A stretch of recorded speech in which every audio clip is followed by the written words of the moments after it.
வணக்கம். அதாவது நம்ம இப்போ நடந்து முடிந்த எலெக்ஷன் 2 நடந்து முடிந்த தேர்தல் வந்து யாருக்கு வெற்றி வாய்ப்பு இருக்கும், யாருக்கு தோல்வியை தழுவார்கள் அப்படின்னு இன்னும் கொஞ்சம் 4ஆம் தேதி நம்ம அனைவருக்கும் தெரிஞ்சிரும். இதுல பெரும்பாலான அதாவது வாக்குப்பதிவு வந்து அதிகரிச்சிருக்கு அப்படின்னு சொல்றாங்க. அது வந்து அந்த வாக்காளர் அதாவது இளம் வாக்காளர்கள் வந்திருக்காங்க. அவங்க எல்லாம் விஜய்க்கு ஓட்டு போட்டதா ஒரு பிம்பத்த உண்டு பண்ணுனாங்க. ஆனா அதுதான் இல்ல. என்ன காரணம் அப்படின்னா, அந்த எஸ்ஐஆர் மூலமா தான் வாக்குப்பதிவு வந்து அதிகமாயிருக்கு.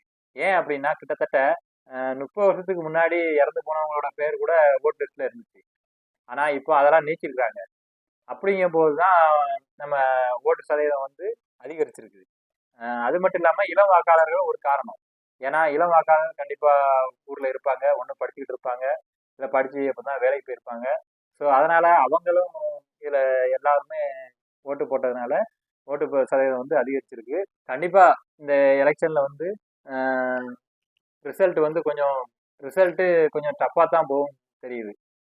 ஆனா யாரு ஜெயிப்பாங்க அப்படிங்கிறது வந்து கொஞ்சம் கணிக்க முடியாத சூழ்நிலை தான் போயிட்டு இருக்குது. நீங்க வந்து யார் ஜெயிப்பீங்க அப்படின்னு நினைக்கிறத கீழே கமெண்ட்ல சொல்லிருங்க. அது மட்டும் இல்லாம கண்டிப்பா திராவிட கட்சிகள் தான் ஆட்சிக்கு அமைக்க போகுது. ஒண்ணு அதிமுகவோ இல்ல திமுகவோ தான் ஆட்சியை பிடிக்க போறாங்க.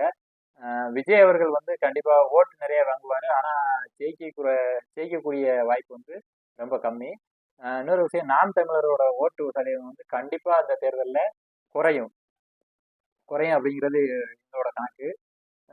மற்றபடி பார்த்தோம்னா வெற்றி தோல்வி வந்து இன்னொன்று கட்சியை தாண்டி அந்த தொகுதியில் நிற்கக்கூடிய வேட்பாளர்கள் நல்ல வேட்பாளர்கள் வந்து அவர்களுக்கு வந்து வெற்றி வாய்ப்பு கண்டிப்பாக அதிகமாக இருக்கு. ஏன்னா சமூக சேவைகள் இன்னொன்று எளிமையாக அணுகக்கூடியவர்கள். மக்கள் என்ன நினைக்கிறாங்க அப்படின்னா, ஒரு வேட்பாளர் ஜெயிச்சாங்கன்னா அவங்கள வந்து நம்ம வந்து எளிமையாக போய் எளிதில் போய் அவரை சந்திக்கக்கூடிய வாய்ப்பு நமக்கு கிடைக்குமா அப்படிங்கிறது வந்து நிறைய பேரோட வாக்காளர்களோட மனசுல வந்து ஓடிக்கிட்டு இருக்கு. இன்னொன்று வந்து அவர்கள் ஏற்கனவே இருந்த எம்எல்ஏக்கள் மறுபடியும் தேர்தல்னா அவங்க நம்ம தொகுதிக்கு என்ன பண்ணியிருக்கிறாங்க அப்படிங்கிறதையும் ஒரு கணக்கு பண்ணி ஓட்டு போடுறாங்க. இதுல முக்கியமான விஷயம்னா கருத்து கணிப்புலாம் பார்த்தோம்னா நம்ம சசிகலா அவங்களோட கட்சியை வந்து எந்த ஒரு கருத்து கணிப்பிலுமே அவங்க எடுத்துக்கிறத ஏன் எடுத்துக்கல அப்படிங்கிறது நமக்கு தெரியல. ஆனா கண்டிப்பா அவங்களோட தாக்கம் வந்து தேர்தலில் கண்டிப்பா இருக்கும். ஏன்னா ஒவ்வொரு ஒவ்வொரு தொகுதியிலையும் அவங்க நிப்பாட்டிருக்கக்கூடிய வேட்பாளர்கள் வந்து ஒரு நல்ல ஒரு வேட்பாளர். ஏன்னா கட்சி ஆரம்பிச்சு ஒரு மாசமா இருந்தாலும் கிட்டத்தட்ட 69 தொகுதியில வந்து வேட்பாளர் நிறுத்திருக்காங்க. 69 தொகுதியிலுமே கிட்டத்தட்ட எப்படியும் குறைஞ்சது 10,000 ஓட்டுக்கு மேல அவங்க வாங்கக்கூடிய கெப்பாசிட்டி அவங்ககிட்ட இருக்கு. அப்படிங்கும்போது அவங்களோட ஓட்டு யாரோட வெற்றியை வந்து பாதிக்கும், யாருக்கு அவங்க இவங்க ஓட்டு வாங்கினால யாருக்கு லாபம் அப்படிங்கிறத கண்டிப்பா நம்ம தேர்தலில் பார்க்கலாம். இந்த தேர்தலுக்கு அப்புறம் அவங்களோட ஓட்டை வச்சு கண்டிப்பா ஒரு இதுக்கு அடுத்து அவங்க என்ன ஸ்டெப் எடுப்பாங்க அப்படிங்கிறதையும் பார்க்கலாம். நாங்களாம் ஓட்டு போட்டோம், நீங்களும் ஓட்டு போட்டீங்களா அப்படின்னு கமெண்ட் பண்ணுங்க. இன்னொரு விஷயம் வந்து யார் ஜெயிப்பாங்க, யார் ஆட்சி அமைப்பாங்க அப்படிங்கிறதையும் நம்ம கமெண்ட்ல சொல்லுங்க.